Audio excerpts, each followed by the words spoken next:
खाल्ली का तुम्ही ह्या वर्षी अशी ही फूसभाजी? अतिशय सुंदर अशी चवीला लागते फूसभाजी. अहो नाही कळलं म्हणजे आपल्या फणसाच्या पाऱ्याची भाजी नाही केली, मी केली. चला दाखवते तुम्हाला कशी करायची. तर इथे मी हा फणसाचा पारा घेतला, म्हणजे कवळा फणस घ्यायचा. हाताला आणि सुरीला तेल लावायला मात्र विसरायचं नाही, नाहीतर एकदा का चीक लागला की काढताना नाकी नऊ येतात. आणि त्याचे असे कट मारून घ्यायचे. एकदम सोपी पद्धत तुम्हाला दाखवणार आहे. आतापर्यंत तुम्हाला अशी कोणी दाखवली पण नसेल एवढी सोपी पद्धत. कट करायचं, डायरेक्ट कुकरमध्ये टाकायचं, बाकी काही करायचं नाही. पटकन ती पाव वगैरे नंतर मस्त अशी निघते, काही झंझट करायची गरज नाही.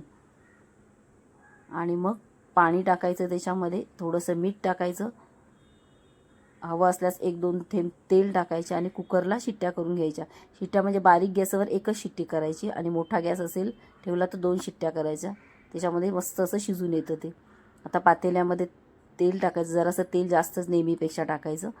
जिरं टाकायचं, लसूण टाकून घ्यायचं. लसूण थोडा लाल झाला की त्याच्यावर भरपूर असा कांदा टाकायचा. ह्या भाजीला कांदा जास्तच लागतो, त्यामुळे भाजीची टेस्ट अजून वाढते. तर आता इथे कांदा पण लाल झालेला आहे, परतून झालेला आहे.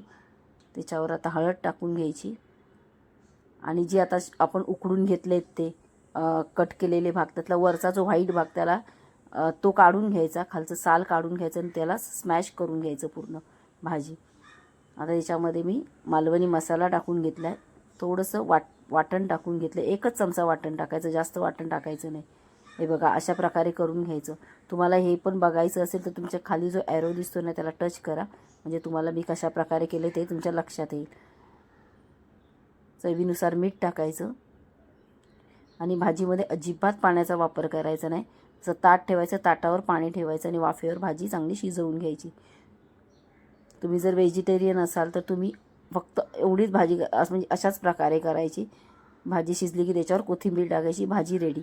पण आज मी इथे सुकट टाकणार आहे भाजीमध्ये आणि मग भाजी करणार आहे. म्हणजे भाजी आता झालेली आहे, 2-3 मिनटं वाफवली आहे मी.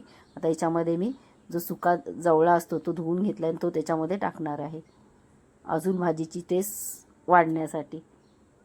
सुक्या मच्छीने भाजी आणि फणसाची भाजी इतकी सुंदर लागते ना, नक्की करून बघा तुम्ही. परत एकदा झाकण ठेवायचं, पाणी ठेवायचं वरती, म्हणजे भाजी खाली अजिबात लागत नाही. मध्ये मध्ये थोडं ढवळत राहायचं. 2-3 कोकमं टाकून घ्यायची, कारण आपण जवळा टाकला आहे. इथे भाजी तयार झालेली आहे. कोथिंबीर टाकून घेतली. अशी भाजी झटपट तयार झालेली आहे. आवडली ना? आवडल्यास चॅनलला सबस्क्राईब आणि व्हिडिओला लाईक.